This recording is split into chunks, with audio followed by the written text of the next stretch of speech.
This is, of course, going to be considered my very first game review, like, ever. I don't think I've ever done anything like this before, even during the days that I would, like, post a lot, like, back then.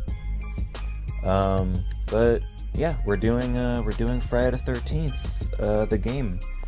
My most favorite game ever. I'm going to be making the review, of course, and talking about the game and all of that, and a little bit, like, afterwards when I'm done with that for the most part, I'm going to talk about my, personal experience with the game and why I like it so much, and why I am going to miss it when the servers are going to be shut down soon, which I am really sad about, but so well. It was gonna happen. We all saw it coming, but yeah, hopefully Texas Chainsaw Massacre can bring out the same type of energy, if not better, So yeah, first things first. Friday the 13th, the game came out sometime in May of 2017, and is a multiplayer horror survival game. So starting off, you could either play as Jason, so only one killer, and there can be a total of 7 other survivors. Now, when it comes to playing as Jason, there are only 8 Jasons in total to choose from. We have Part 8, Part 3, Part 4, Part 5, Part 6, Part 7, Part 8, and Part 9. For the PC version, there is a way to access other Jasons. I think it's called Camp Blood, where you could play as the 2009 rebooted Jason, Jason X, Jason from Freddy vs. Jason, and I think Nightmare Jason from, I assume, some Nightmare sequence during one of the movies. I can't remember that entirely. But yeah, it's really cool, and it truly sucks that that they didn't add that to the full game. It would have been way better. And there's also like a snow map and all of that, and there's the spaceship map. I'm pretty envious of the PC players sometimes. Now, the main abilities that Jason has is he's able to shift. It's kind of like a teleporting ability where you become invisible and you kind of speed towards whatever direction you're looking at, pretty much. And it can only last for like a few seconds or so. When it comes to that ability, there are Jasons that have a slow shift, and there are other Jasons that have a pretty fast shift. Yeah, and the other abilities that he has is Stalk, where on activation you can't really hear any of his footsteps at all, and the background music that plays whenever Jason is around also ceases to be heard once he has Stalk on. Morph is where he could literally just choose to teleport anywhere in the map, but it's not really specific. It's kind of like a general area. You can't really see exactly where you're going. And his other ability is his sense ability, where on activation everything is desaturated except for the counselors, and the counselors glow red, and you can even see them through like walls, and it's pretty cool, but it only lasts for so long. Like, the abilities have like a time limit, and they take time to recharge as well. Now, there are 3 different ways, I guess you could say 4 different ways Jason can kill somebody. One, slashing, which is pretty frowned upon by most people, especially if you're just, slashing to kill somebody, because you could kill somebody with just like 4 or 5 slashes. And in hindsight, people shouldn't be mad at that, because the whole point of the game is to kill the counselors. But to be fair, it is a cheap way of killing, because if you don't have a weapon to defend yourself against Jason, and I'll get into that in a bit of why that's beneficial, but if you don't have a weapon to defend yourself, then you're basically a sitting duck. There's literally nothing you can do. There's no chance of you surviving. So I understand why people would get upset, but that does count as a way to kill somebody. There's also grabbing, where Jason grabs someone, has them by the neck and holds them up, and you can choose 4 different kill animations that you can equip to Jason. There's only a total of 4 slots that you can equip different types of kill animations, and there are a total of 18 different kill animations accessible to all Jasons. That is not including the unique animations to the specific weapon it may be. And some kill animations can take a while, leaving time for other counselors to like run away or escape even. And there's literally only like 2 kill animations that are pretty fast and instantaneous, and one of them is where you pretty much just punch a counselor's head off, and that's about it. Another way is throwing knives, where Jason can pretty much, it's in the name, he throws knives at you. And he also has a limited amount, and if you hit them enough times with the throwing knife, it can eventually kill them. It's almost the equivalent of a slash when it comes to damage. There's also breaking down doors.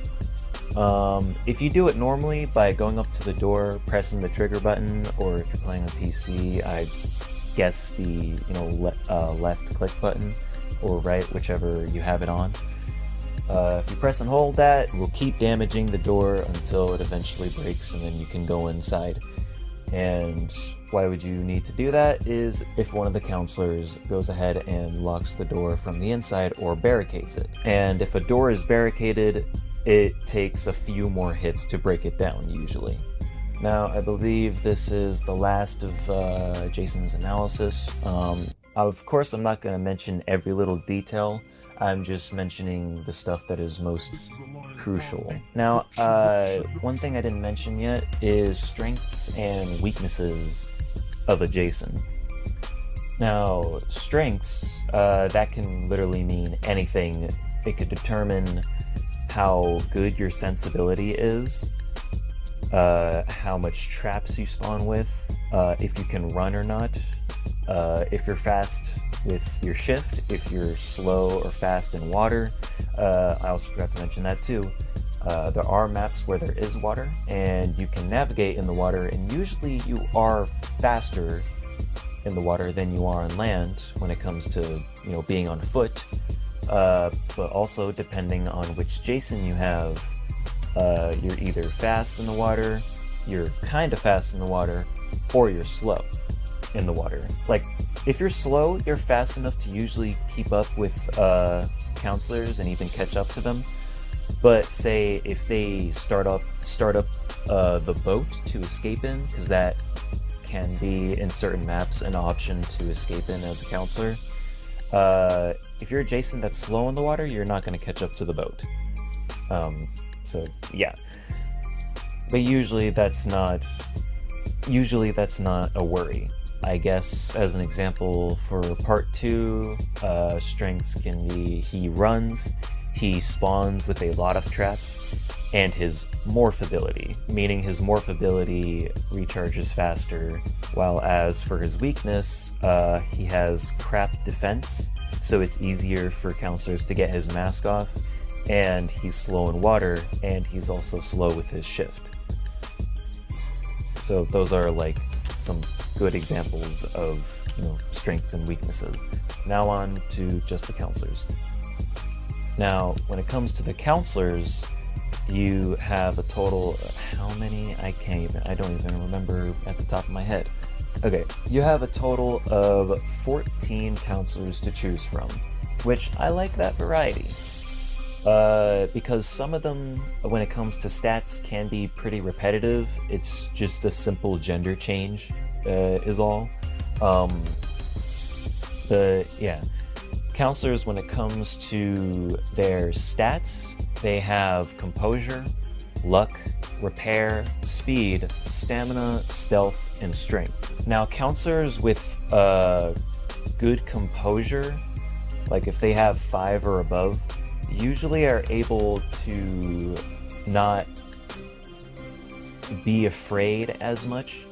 So if a counselor gets scared, usually like the edges of the screen will get dark and it will get hard for you to see, and your mini-map at the bottom right of your screen will also disappear. And also your stamina recharges slower. But if you have good composure, again 5 or above out of 10, it will be less likely for that to happen, and it'll be a lot easier for you to break out of Jason's grip if he grabbed you. Luck increases weapon durability and gives minor increases to many other stats, but I don't think it's that much of a game changer in my opinion from my experience. Repair.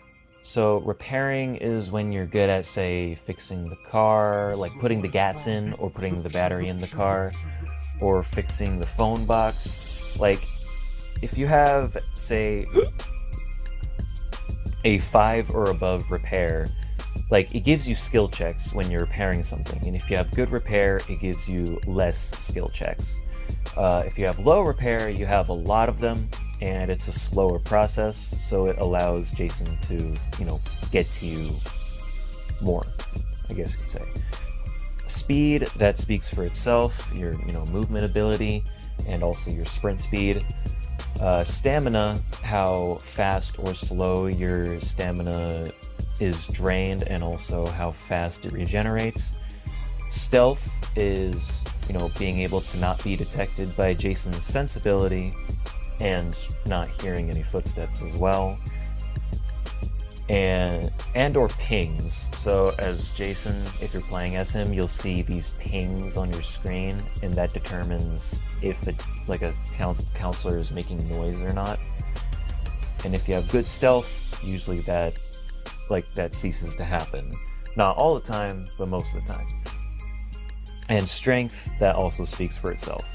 Now, depending on your playstyle, you can literally play as any of these counselors and excel at them. Me personally, I value speed, stamina, and repair. Everything else, that's like a bonus for me.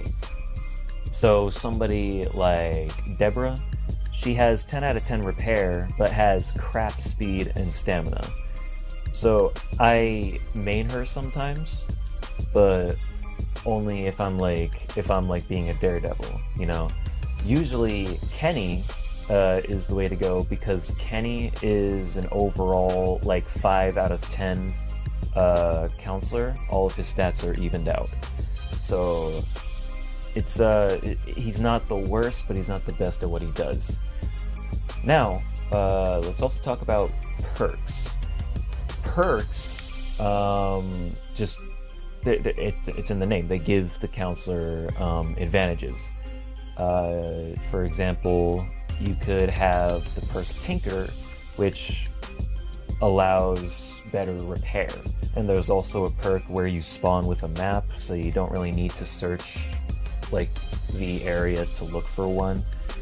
There's also a perk that when you call the police, they arrive quicker. There's also a perk where if you are scared, your mini-map doesn't go away, and it reduces overall fear generally. And depending on which depending on which counselor you play as, you can add these perks and make it better for your play style or your preference. But yeah, and none of these perks by any mean, except for Medic, which allows you to use one spray twice.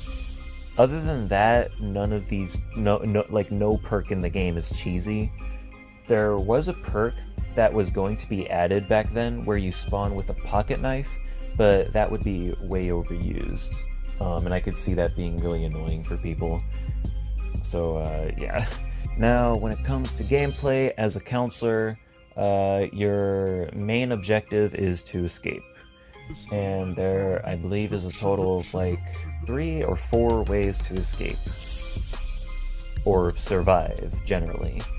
One, you could wait for the timer to run out, which every match is timed 20 minutes. And believe me, it doesn't sound that long, but I can tell you 20 minutes can sound like an eternity when Jason is just chasing you and nobody else but you. So yeah, you could either wait until the timer runs out, you can escape via the police. Another one is using either of the cars. There are a total of 2 cars, one that only holds 2 people and one that holds 4 people. And then, like I mentioned earlier, there's the boat, which is a really risky option, but depending on which Jason you're going up against, it can be worth the risk sometimes. Because if Jason gets you, he usually knocks over the boat and will instantly drown you. And if there's 2 people and he kills 1 person by drowning them, the animation isn't that long, so the other person doesn't have time to get back on the boat and start it up to go again. He'll just get caught. So it's usually, if you're caught in the boat, you're not gonna live unless you're close enough to land. But even then, swimming in the water as a counselor drains a lot of stamina. Now, when it comes to fighting against Jason, there are a plethora of weapons, all of which have the capability of stunning Jason, pretty much like hitting him once and it'll take like a few minutes for him to like recover, or you'll even knock him down sometimes.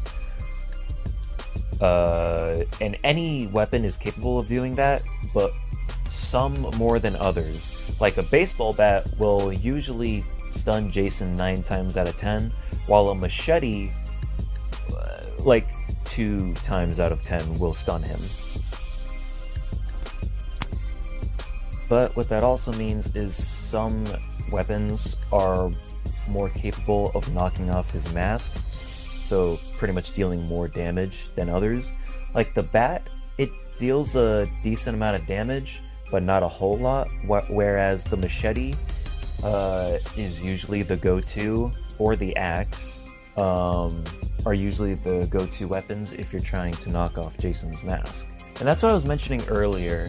If you're a counselor and you have a weapon to defend yourself against Jason with, if he chooses to slash you, right, and you just so happen to have a med spray to heal yourself, once you have stunned him and it gives you enough time to heal and then run, that gives you a fair enough advantage because you're at least fighting back.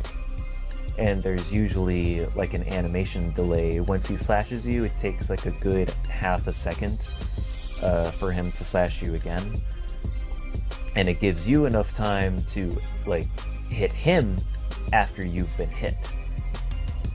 And say if you didn't have a med spray and he hits you a couple times, you could just, like by chance, you could go inside, I don't know, like a cabin or a house to, if you're lucky enough, find a med spray to heal yourself with. I've done that plenty of times, and it's, it has paid off in my favor a few times. And there's also traps at the counselor's disposal. Not that they spawn with, but there are traps that are just lying around the map, usually within doors, and you can pick them up and you can usually set them anywhere you want. Usually, the smart thing to do is set them at the entrance, so that if Jason breaks down the door, he would either have to be forced to shift, or he will just, accidentally walk into the trap, and it usually takes him a good few seconds to get out of it, leaving enough time for you to run or escape even. Oh, and one other thing I forgot to mention about Jason is at a certain state, if he's either hit enough times or if it has passed like 14 or 15 minutes, he will be in a rage state where he can simply just walk through doors and he's like immune to being stunned unless he steps in a trap or if he gets his mask knocked off. or if he's shot by a shotgun. In his rage state, those are the only 3 things that can render him being stunned. Now, of course, it is possible to hurt yourself or step on your own trap if it's placed, and other people can get away with, betraying other teammates. And yeah, that's a thing too.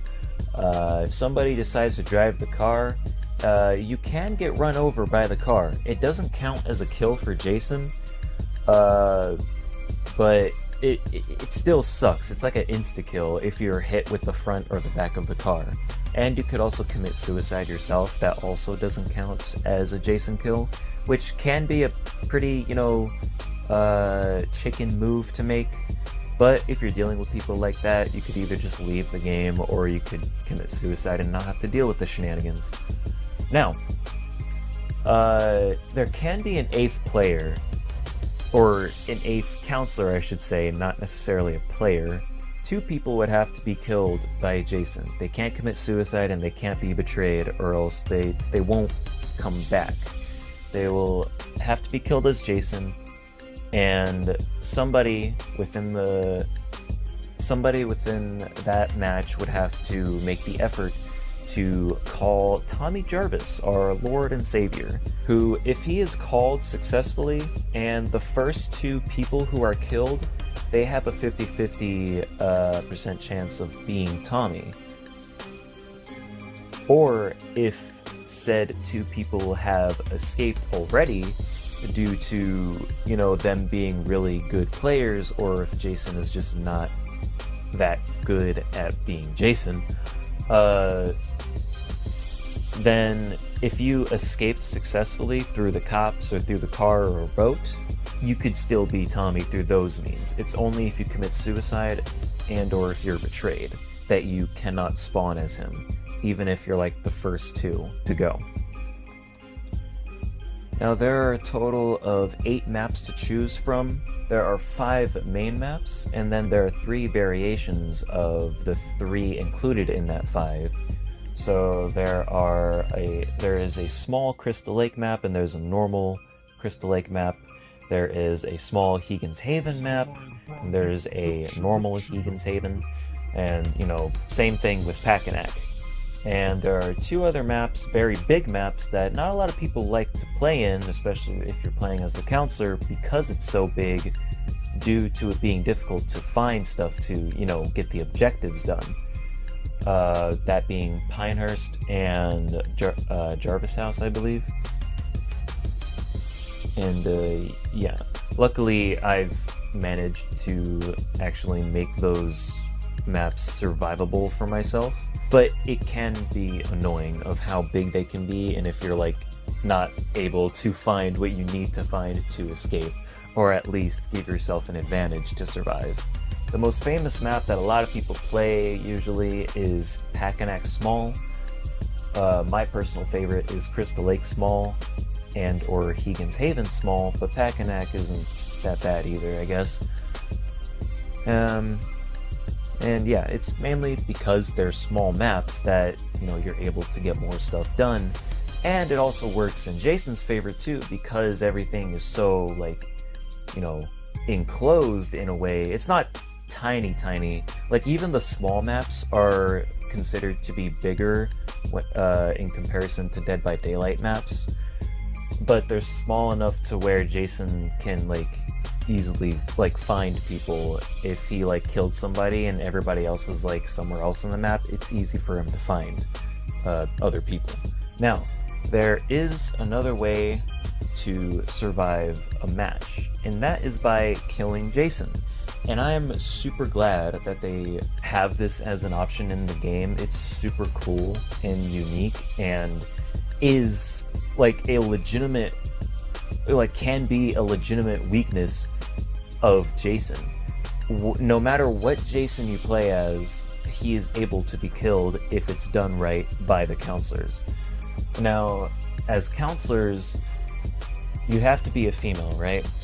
And usually Jason spawns from his shack. You, as the female counselor, has to find his shack, go inside, and put on Pamela's sweater. Jason's mom. And this is such a cool way to like adapt the movies to the game as well, because I'm pretty sure like they used it from the second movie and also the rebooted movie, where the girl was acting like Jason's mom, and it was like kind of working a little bit in both scenarios, and it allowed an opening to actually harm him. And in the rebooted movie, it actually allowed for him to be successfully killed. So I really like this. It is annoying when you're playing as Jason that this can happen, but it's still cool to me.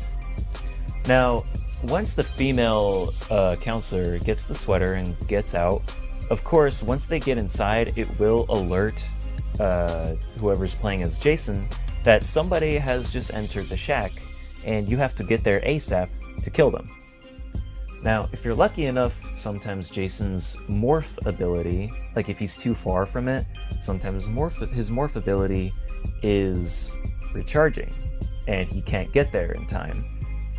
Or, you know, you could just be playing with a noob, and he wouldn't really know what that alert means, and you could still just get away with getting the sweater and run away from the shack. Now, it takes two people, a girl and Tommy. It takes Tommy to be present to either wield a machete or an axe. Now, preferably, the axe is the go-to for Tommy to wield, because it has enough force to knock, like it has the stunning force of the bat and also has the damage of the machete. So it's like a good combination of the bat and the axe. This can only work if Jason's mask is off. If his mask is on, it won't work at all. You get his mask off with any sharp weapons you have, and once his mask is off, the girl who has the sweater presses the Y button, and or if you're playing on the PC, I don't know which button you press, but excuse me. You activate the sweater ability. It puts Jason in a stunned state for a good like 4 or 5 seconds or so, and it gives Tommy enough time to hit him. It gets him on his knees, and then you press whatever button it takes for you to actually deal the killing blow. And yeah, that's game. You kill him. There's like a whole animation for it and everything, and it's cool. I like it.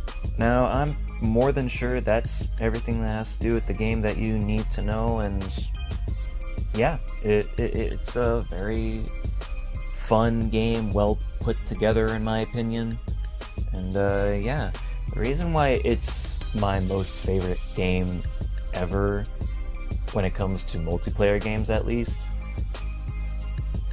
the connections I've made with it.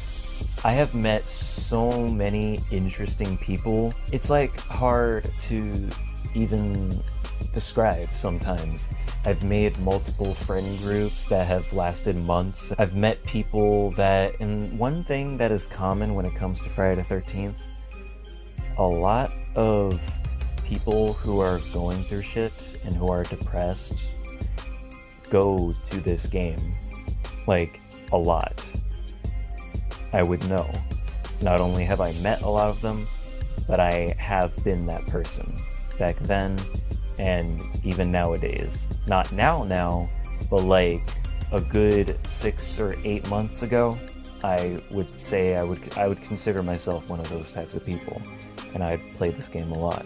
It's a good distraction, and I've made so many connections due to that. Hell, a lot of people would like even open up to me. Like, we would have full-blown conversations of our personal lives, of like relationships and like family drama and shit like that, and it was so awesome. Like you meet, you, like, granted, like most online games, there are plenty of nasty people, and you know, that are full of toxicity. But this game, I've met a lot of good people, and they were really fun too. A lot of funny people. Like it was just full of people. And people that I can talk to, I can relate to, and it was fun. I liked it. And that's the main reason why I'm biased towards this game when it comes to my favorite game ever. Not only because it's fun to play and I love the adrenaline rush that it gives me, whether I'm playing as Jason or the counselor, but also the connections I make in the game with other people. Because I'm more than positive I've already mentioned this before, I value a good social life. I'm a very social person. I like to talk and I like to conversate, and I also like to, not hide stuff that much to talk about. So it was perfect for me. And I'm glad that there's actually a good amount of people that I still play with that are really nice and still play this game, and they even play other games that I play. And I'm glad that I've met a lot of good souls out there, for once. As shocking as that is, on an online game nowadays, there are good people that exist. But yeah, that's all I have to say. That's it for my review, and that's it for just talking about the game in general. Yeah, there are definitely quite a few bits where I've been tripping over my words, and there's gonna be a few edits here and there. Yeah, I'm glad I can get this video out finally. And yeah, there's also going to be a couple other videos too coming out. There's going to be a future vlog that you guys can look forward to, and there's going to be a Dauntless video that's going to be coming out similar to the last one that I did. But yeah, other than that, hope you guys enjoy it, and I'll see you